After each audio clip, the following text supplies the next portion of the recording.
vous asseoir ici. On va essayer de rester maintenant. Et vous savez aussi qu'on va commencer par prier. Seigneur, on a dit qu'auprès de tes pieds, c'est là notre joie, c'est là que notre ciel est bleu.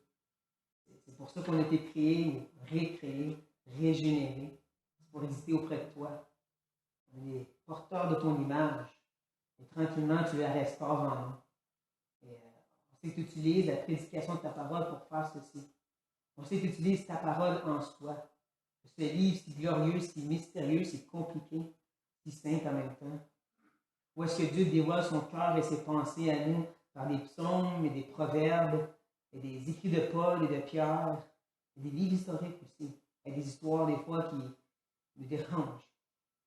Et tu as tout mis ça par cette façon que tu exprimes ton cœur et tes pensées.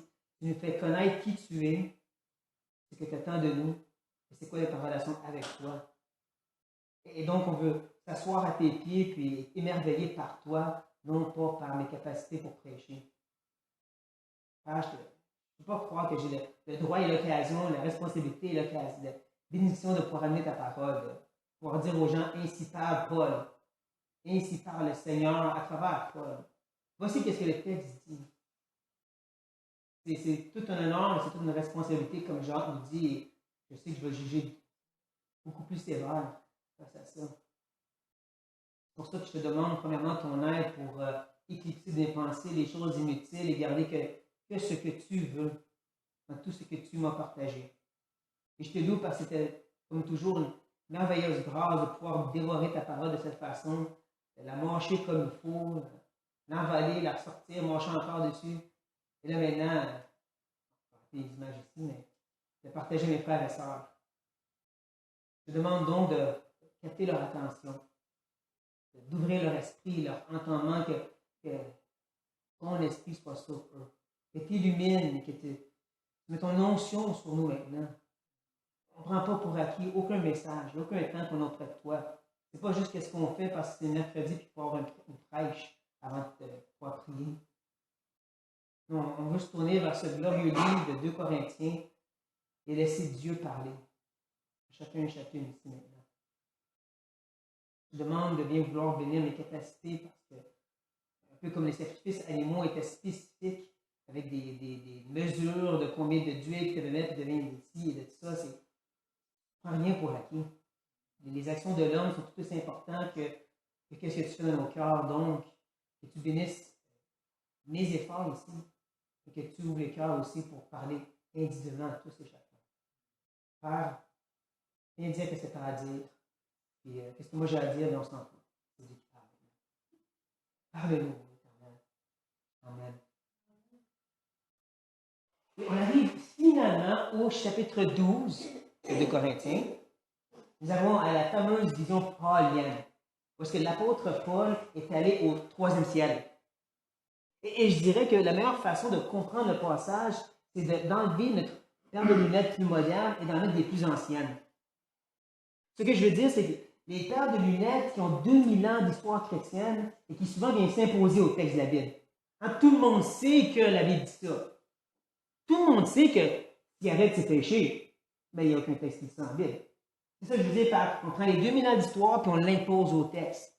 On a un exemple ce soir, parce que dans les versets 1 à 6, on pourrait tendance à dire, ben, tout le monde sait qu'il y a 3 ciels. Le cieux des cieux, après ça, il y a la demeure de Dieu. C'est ce que Paul enseigne. Ce n'est pas ce que Paul enseigne ce soir. On a fait la même erreur dans le chapitre 10, parce qu'on croit que les versets 5 et 6, c'est Paul qui nous enseigne comment faire la guerre spirituelle. Par ton instruction, par l'enseignement, tu vas détruire les tours de Satan. Non. Ce que Paul est en train de dire, c'est quand je vais venir, ça va aller mal, puis il utilise l'image de la guerre pour leur faire comprendre à quel point ça va aller mal. C'est pour ça qu'on enlève ces paires de lunettes-là, et qu'on va revêtre ceux qui sont plus anciens dans le sens, le contexte historique. On va se rappeler que 2 Corinthiens, c'est écrit parce qu'il y a des faux enseignants présentement dans cette église. Des beaux parleurs, des experts débatteurs, des hommes qui sont bons pour envoûter les gens, pour les entortiller autour du petit doigt, et ensuite en profiter pour écraser Paul et son ministère, puis dire, écoutez pas Paul, écoutez-nous à la place. C'est pour ça que Paul va sortir sa capacité de débattre. Il va sortir ses capacités pour faire de la rhétorique, d'argumenter avec les Corinthiens. Du chapitre 1 au chapitre 13, il sort toutes ces méthodes possibles. Comme les fameux polyptotones, que moi, j'arrive pas de me rappeler. Ou le sarcasme. Ou au chapitre 11, on a vu la satire. La satire, c'est lorsque tu te moques de quelqu'un ou d'un personnage. Paul qui joue la comédie. Il fait semblant qu'un super apôtre, puis il se moque d'eux autres, pour ensuite dire, maintenant, je vais vous montrer c'est quoi un vrai super apôtre. C'est ça qui est dans sa tête quand il arrive au chapitre 12. Il est toujours dans ce mode, je joue la comédie. Ça, c'est important pour comprendre les versets 1 à 6. Et comprendre que Paul revient sur l'enseignement principal en rapport avec un thème qui est déjà commencé à nous présenter en chapitre 11. On avait déjà vu dans les chapitres 8, 9, puis un petit peu dans le chapitre 11, le fameux thème de se sacrifier pour le ministère, se sacrifier pour notre témoignage. Mais ensuite, dans le milieu du chapitre 11 et même dans le chapitre 12, Paul va amener un nouveau thème. Le thème de se glorifier dans la faiblesse, se glorifier dans notre infirmité, dans notre incapacité. Sauf qu'à chacune des sections qu'on a vues, Paul est présenté une nouvelle facette de ce thème. Et ce soir, dans les versets 1 à 6, il présente la facette de nos expériences extraordinaires qu'on peut avoir avec Dieu, mais que peu importe, on se glorifie dans notre faiblesse, comme Paul cherche à faire. Si on lit les versets 1 à 6. Donc, Paul dit, il faut se glorifier. Ça n'est pas bon. J'en viendrai néanmoins à des visions et à des révélations du Seigneur. Je connais un homme en Christ qui fut, il y a 14 ans, ravi jusqu'au 3e ciel. Si ce fut dans son corps, je ne sais. Si ce fut hors de son corps, je ne sais, Dieu le sait. Et je sais que cet homme, ce fut dans son corps ou sans son corps, je ne sais, Dieu le sait, fut enlevé dans le paradis, et qu'il en entendit des paroles ineffables, qu'il n'est pas permis à un homme d'exprimer. Je me glorifierai d'un tel homme, mais de moi-même, je ne me glorifierai pas, sinon de mes infirmités. Si je voulais me glorifier, je ne serais pas un insensé, car je dirais la vérité, mais je m'en abstiens, afin que personne n'ait, à mon sujet, une opinion supérieure à ce qu'il voit en moi ou ce qu'il entend de moi.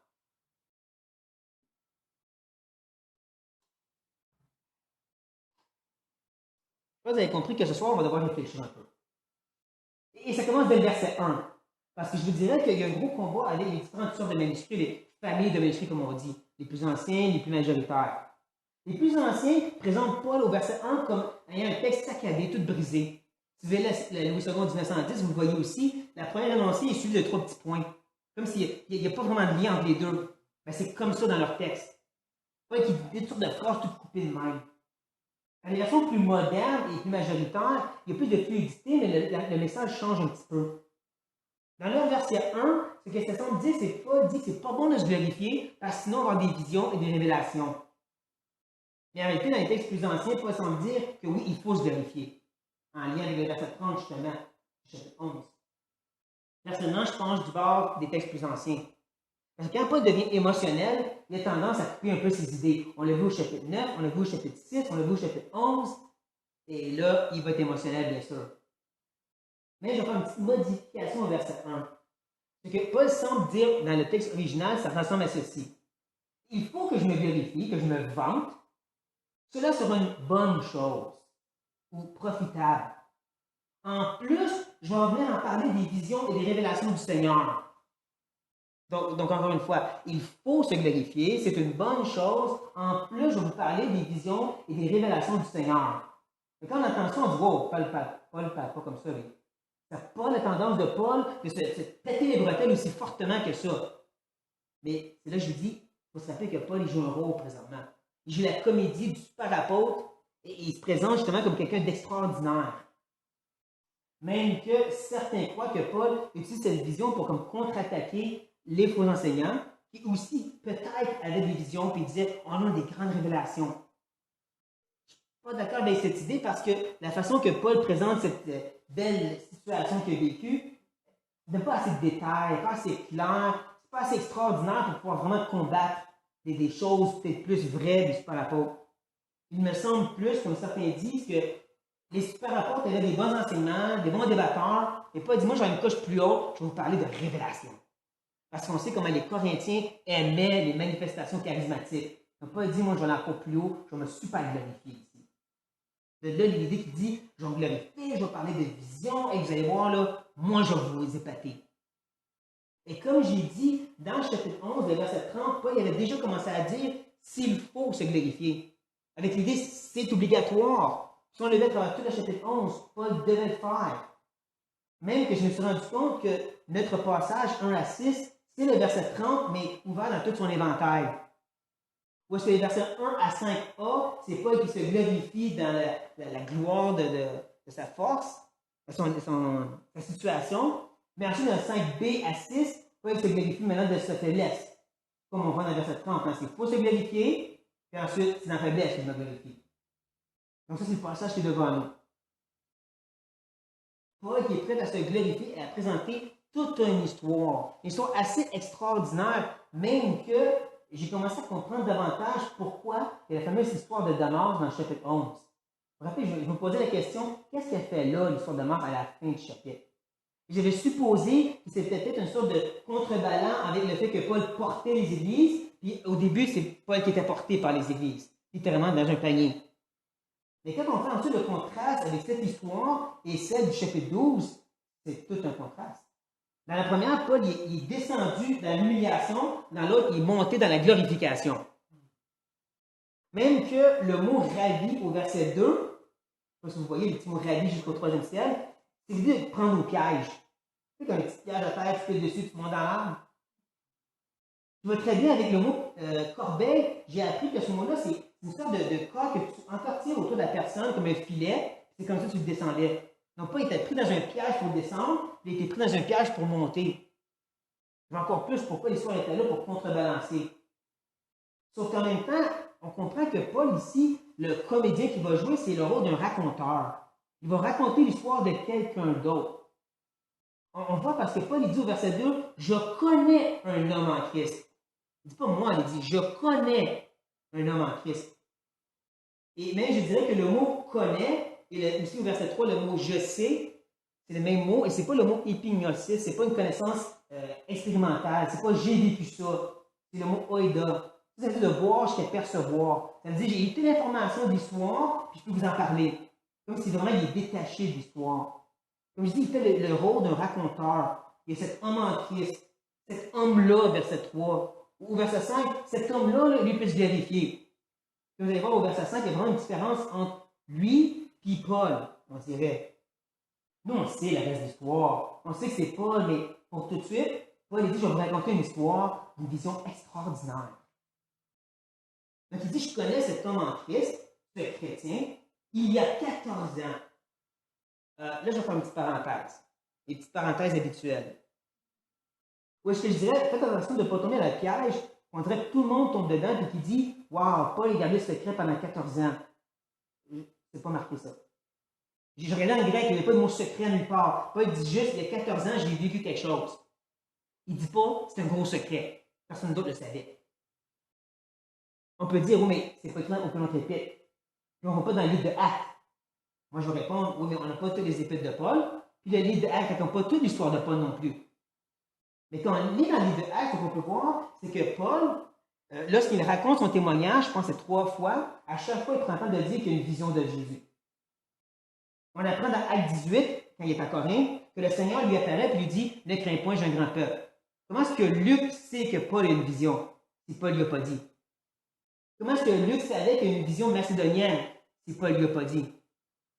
Paul a tendance à partager ses visions aux gens qui étaient autour de lui. Je ne dis pas qu'il l'a fait, juste qu'on ne peut pas être catégorique pour dire Paul a gardé ça secret pendant 14 ans. Et ça va être important, cette idée que je dis ici, de ne pas être catégorique face à cette histoire qu'il nous raconte, parce que plus qu'on avance, plus qu'on voit que même Paul n'est pas capable d'aller tous les détails. Il va répéter 2 fois, il ne sait pas si c'est dans le corps ou hors du corps. Il y a une personne présente pour dire hey Paul, tu as disparu pendant 1 heure. Ou Paul, tu as couché à terre, c'est vraiment bizarre là, pendant 1 heure. Il ne sait pas ce qui s'est passé. Donc, quand il dit qu'il fut ravi jusqu'au 3e ciel, je ne pense pas qu'il a commencé à compter 1 ciel, 2 ciels, 3, jusqu'au 3e ciel. Non, il est en train de dire une expression que les Juifs comprendraient. Rappelez-vous que oui, il y a des judaïsants, les faux enseignants, mais il y a aussi des Juifs croyants.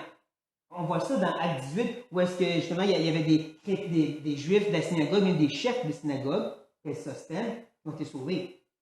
Et eux, il y avait une mentalité que justement, il y avait le 3e ciel que Dieu habite. Même que, selon les traditions rabbiniques, il y avait deux façons de comprendre le ciel. Une façon majoritaire, basée sur des textes apocryphes qui disaient qu'il y avait 7 ciels. De là l'idée du 7e ciel. Même que les musulmans font la même chose, il y a vraiment 7 étapes, 7 ciels. Mais ça vient des rabbins qui pensaient ça. Et comme je dis, c'est majoritaire. Mais en minorité, et d'une façon plus conservatrice, certains versets leur poussaient à dire, ben, le cieux des cieux, donc automatiquement, Dieu habite après ça. Donc, pour les Juifs, la mentalité, c'est le 3e ciel, c'est que Dieu habite. Et je pense vraiment que c'est juste ça que Paul dit, parce que rendu au verset 4, il change de terme. Il dit qu'il fut enlevé dans le paradis maintenant. Ça, c'était plus une idée païenne. Ça vient d'un mot perse, comme les Mèdes et les Perses, et ça veut dire un jardin fermé. L'idée, c'est que le roi, qui avait toujours le meilleur jardin, comme Salomon, avait un jardin qui était barré, mais il laissait certaines personnes venir de la communion avec lui dans ce jardin, le meilleur de tous les jardins. Même que dans la version des Septante, vous savez tout c'est quoi la version des Septante? Oui, non? Mais le terme jardin d'Éden, c'est le mot paradis ici. C'est le même mot grec. Donc, les païens avaient cette notion qu'après, quand tu vas auprès de Dieu, c'est dans le paradis que tu vas auprès de Dieu, dans un jardin fermé. C'est sûr que pour eux, comme pour les musulmans, c'est une place plus charnelle avec des femmes et de la bouffe, mais ils comprenaient quand même, ça c'est la présence de Dieu. Les païens comprenaient, les juifs comprenaient, Paul ou ce personnage ont été à la présence de Dieu. C'est juste ça qu'il essaie de dire. Il utilise des termes qu'eux vont comprendre. Même que quand on continue à verset 4, on peut lire et qu'il entendit des paroles ineffables. Déjà, c'est intéressant, il dit il entendit, pas j'ai entendu, déjà en partant. Mais en plus, il dit que c'est des paroles qui sont ineffables. Le mot ineffable veut dire justement pas prononçable. Ça, c'est ce qu'on appelle un oxymoron. Deux mots qui ne vont pas ensemble. Comme dit Sarah et confiance. Une journée de dimanche. J'en sais le meilleur. C'est comme dire un géant nain. Par définition, ça ne se peut pas. Un géant nain, c'est deux antonymes. Donc, quand il pense des paroles, par définition, c'est des choses qui sont prononcées. Le Paul dit que c'est des paroles qui ne sont pas prononçables. J'ai entendu des choses qui ne s'étaient pas prononcées. Ça ne marche pas. Juste pour expliquer à des gens qui l'écoutent ou qui le lisent, c'était extraordinaire que j'ai vécu cette personne. Absolument extraordinaire. Donc, quand il ajoute qu'il n'est pas permis, il veut vraiment dire droit légal, sur le commandement de Dieu, à un homme d'exprimer, il n'est pas encore en train d'être catégorique. Ça veut dire qu'automatiquement, si tu vas dans l'au-delà, tu ne peux pas en parler du tout. Et j'ai entendu des personnes vraiment se fâcher contre des gens qui ont des visions qui en parlent après. Ça dit ici, tu n'as pas le droit. Mais donc, Jean, il a péché quand il écrit le livre d'Apocalypse. Parce que lui, il parle de ce qu'il a vu en haut dans le ciel. Non. Isaïe aussi. C'est pour ça que ça ne marche pas. Non, c'est clair que Paul, il fait juste à comprendre, regarde, c'est au-delà. C'est wow, c'est extraordinaire. C'est qu'il utilise un peu beau langage que du wow et du extraordinaire. Et c'est là qu'au verset 5, il va dire je me glorifierai d'un tel homme. J'ajouterai ici que dans le grec, j'ai trouvé un petit mot. Un petit mot dans la première énoncée, tel homme, puis dans la deuxième, moi-même, il y a deux énoncés. Et ce petit mot, c'est hyper. Il veut dire super, ou supérieur, ou amélioration. Donc, si je comprends bien le verset 5, Paul dit ce tel homme, il est super, il mérite de se glorifier. Moi-même, je ne suis pas super, je ne mérite pas de me glorifier. Parce que si c'est vraiment un groupe, il y a deux personnages. Tu as le raconteur de l'histoire, puis celui qui a vécu l'histoire. Comme j'ai dit, nous, on sait, c'est Paul. Mais mettez-vous dans la peau des premiers lecteurs. Là. Jusqu'à ce point-là, c'est clair que Paul dit que deux personnages ici. Je vous raconte l'histoire de quelqu'un d'autre. C'est seulement au verset 7 que là, il va sortir le fameux twist à la fin du film. Bruce Willis est un fantôme. Désolé, c'est vie. Je n'ai pas vu le film encore. Il est un fantôme. Mais c'est ça, le twist arrive seulement après que Paul leur fait comprendre que pour lui-même, dans toute sa faiblesse, dans ce qu'il se glorifie. Et là, pour tout de suite, les lecteurs ont pu dire, ben oui, lui, c'est normal qu'il se glorifie. Qu'est-ce qu'il a vécu, toi, Paul? C'est rien du tout. C'est normal que tu glorifies dans ta faiblesse. Et c'est là que Paul va dire, ah, mais c'est moi qui ai la vision. Tadam! Je vous ai eu. Mais là, pour tout de suite, il veut leur faire comprendre à quel point que lui, il se glorifie dans sa faiblesse ou dans son infirmité. Et il continue au verset 6 en disant car. Là, ça c'est important. Le petit mot car qui apparaît dans le verset 6, et qui n'est pas dans votre traduction, vous oubliez de jouer le petit jeu pourquoi le car. Ou est-ce qu'au verset 5, Paul a dit je me glorifie dans mes infirmités. Puis il va expliquer c'est parce que si je voulais me glorifier, et c'est ça son but, il veut se glorifier, il y a une parenthèse. Une bonne partie du verset 6, c'est une parenthèse qu'on va revenir dessus, et elle termine quand il dit afin que personne n'ait à mon sujet une opinion, une logizomée, une conclusion logique, une réflexion assurée, il est supérieur. C'est la raison pourquoi Paul est prêt à se glorifier, vraiment se vanter d'être faible, parce qu'il veut que les gens le voient comme faible, non comme supérieur. Encore, quand on prend tout ça en là, puis qu'il arrive au verset 7 et il dit c'est moi qui est allé au troisième ciel, wow, ça fait claquer la cervelle. Ou en anglais, it blows his mind. C'est juste fabuleux. Mais pour tout de suite, on reste sur moi, je me glorifie dans ma faiblesse. Ou est-ce que dans le verset 6, comme je dis, il y a une parenthèse qu'on va maintenant aller dessus. Et je dirais cette parenthèse, je sais, j'ai trop d'imagination, mais c'est pas qu'il met sa main sur son épaule, ou est-ce qu'il y a 3 petits boutons à son habit, des petites nappes de métal. Il va défaire un après l'autre, puis ensuite c'est dévoilé au verset 7, c'est moi qui ai fait cette vision-là. Donc, la parenthèse commence quand Paul dit ensuite, je ne serai pas un insensé. Je ne sais pas si vous vous rappelez quand Paul a mis la vie de super apôtre au début dans le chapitre 11. Il n'arrêtait pas de dire comment c'était insensé, comment c'était stupide, comment c'était carrément débile mental d'agir comme ça. Il n'arrêtait pas de se moquer d'eux autres et de dire comment c'était insensé. Mais là, Paul, présentement, il dit moi, je ne suis pas un insensé. Oh, c'est pas le même personnage, donc, snap, premier bouton de défaite. Ensuite, il continue en disant car je dirai la vérité. Comment se présentent les faux apôtres? Justement, par des pseudo-apôtres, par des mensongeurs. Comparé au verset 31 où est-ce qu'il nous avait dit Dieu est ton témoin, moi je ne mens point. Ah, snap! Paul a fait comprendre qu'il n'est pas le même personnage du raconteur. Et finalement, il dit mais je m'en abstiens. Ça peut sembler vraiment banal tout de suite. Je sais qu'on se rappelle que ce qui s'est passé en chapitre 11, verset 20. Quand les super apôtres sont arrivés à Corinthe, ils ont carrément dévoré les Corinthiens. Ils ont abusé d'eux autres. Ils ont battu, littéralement. Eux, ils ne se sont pas retenus. Ils ne se sont pas abstenus, comme Paul est en train de faire. Et voilà, le dernier bouton est défait. Mais il ne se dévoile pas tout de suite. Donc, nous, on va revenir dans la parenthèse. Et on va relire le texte normalement. On va oublier l'imagination de Martin. Donc, Paul qui dit, je me glorifie dans mes infirmités, parce que si je voulais me glorifier, je ne serais pas un insensé de le faire. Car je dirais la vérité. Mais je m'en abstiens. Pourquoi tu t'en abstiens, Paul? Mais c'est afin que, voici le but, personne n'ait à mon sujet une opinion supérieure à ce qu'il voit en moi ou à ce qu'il entend de moi. Le mot voix, c'est le mot blepo. Dans le chapitre 4, on a vu le mot blepomena, les choses visibles et les choses invisibles. Et je vous expliquais que l'idée de visible, c'est plus que de voir des choses. C'est de réfléchir, de comprendre. Donc, c'est pas juste je vois un objet, c'est en bois, il y a une croix, c'est brun, c'est une chair. J'ai réfléchi dessus. Ça, c'est blepomena. Donc, quand Paul dit qu'ils vont voir en moi, c'est vraiment, ils vont m'analyser, vraiment entendre des choses à propos de moi, puis ils vont prendre une décision. Il ne faut pas que ce soit je suis supérieur. Qui personnellement me fait rire. Parce que de nos jours, on a tendance à tellement surélever Paul, comme s'il était une espèce de super méga chrétien, toujours joyeux, toujours contenté, jamais il a péché. Je sais, j'écoute plein de pasteurs pour Corinthiens et Philippiens. Il est une espèce de super chrétien. Mais Paul dit, je ne veux pas que les gens voient comme supérieur. Juste, ça me fait rire qu'on fait exactement ce que Paul ne veut pas qu'on fasse. Donc Paul, il voulait qu'on le voie dans sa faiblesse, dans sa dépendance envers Dieu. Quand il dit, soyez mes imitateurs, là, c'est de ça qu'il parle. Il dépendait du Seigneur, de sa grâce. C'est pour ça qu'il faut vraiment faire la part des choses, ou comprendre la différence entre, je dirais, admirer, la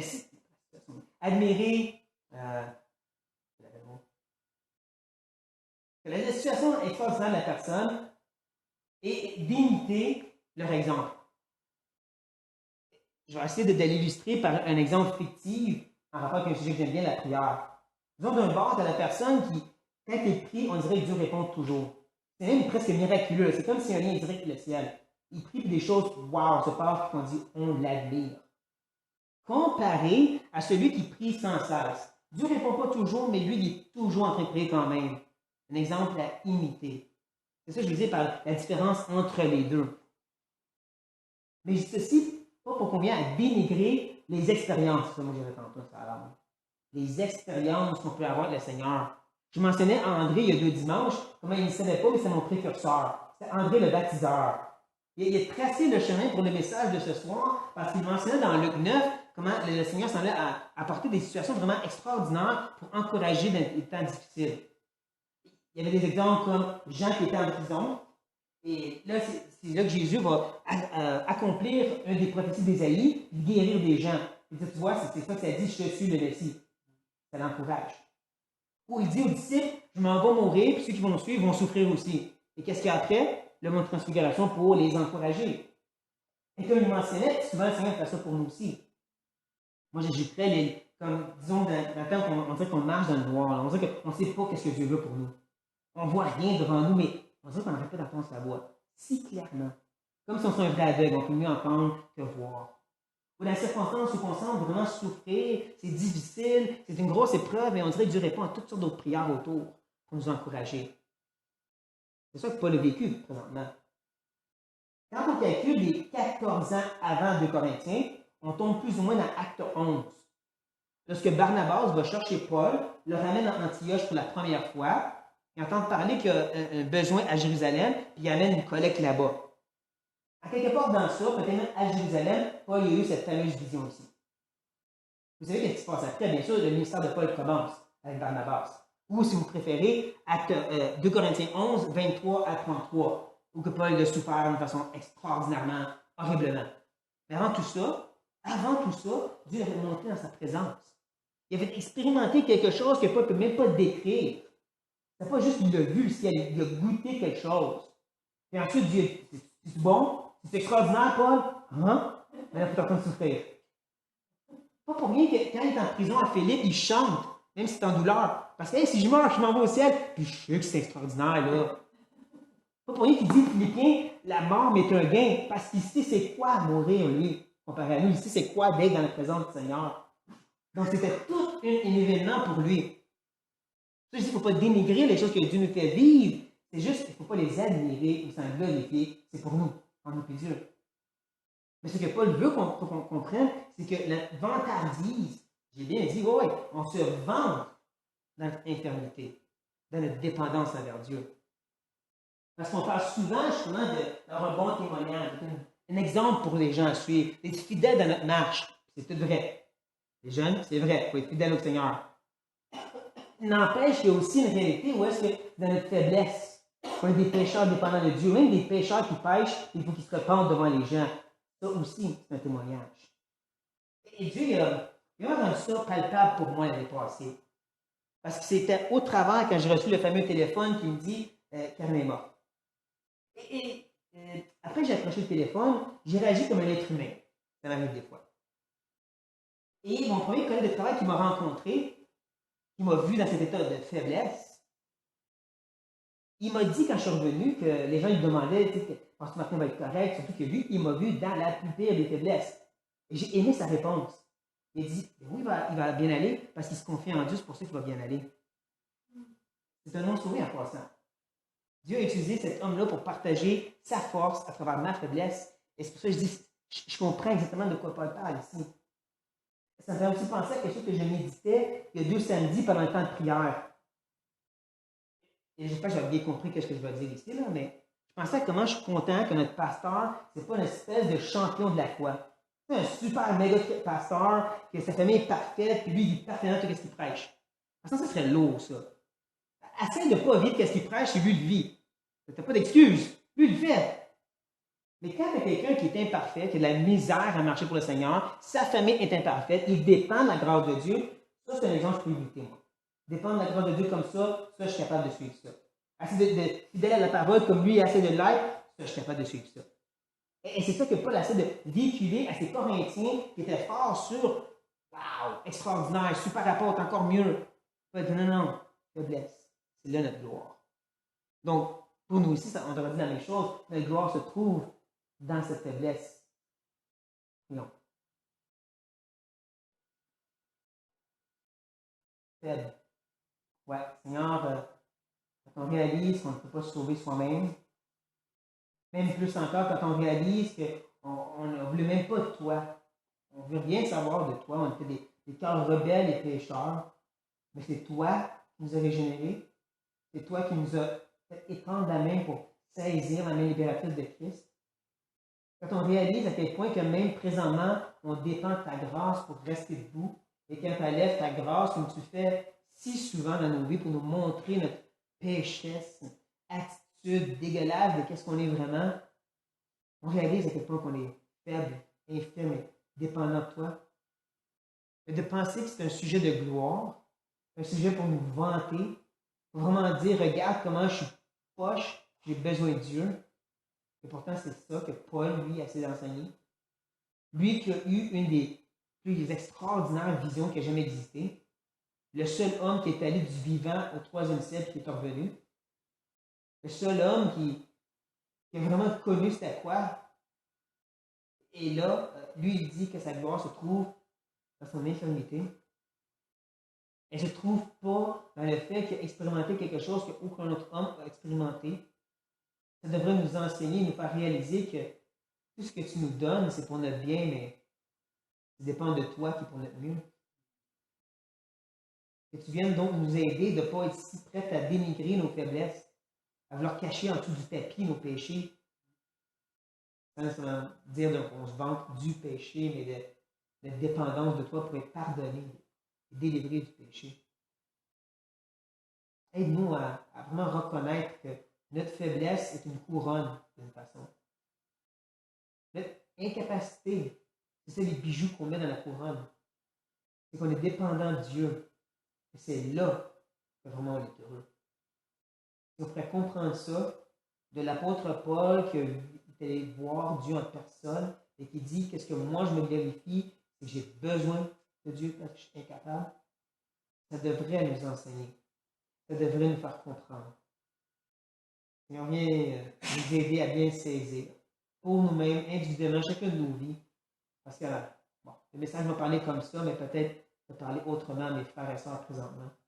Il y a autre chose que tu peux leur dire. Je te prie de vraiment le mettre à leur cœur, de travailler dans leur conscience. C'est ça que je trouve merveilleux de ta parole. Moi, j'ai prêché ça, j'ai fait une application comme ça, mais toi, tu as peut-être fait un tout autre dans leur cœur présentement.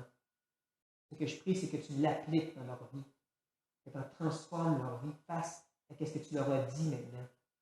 Peu importe ce que moi j'avais à dire. Toi, Éternel, que ta parole demeure en éternité. Amen.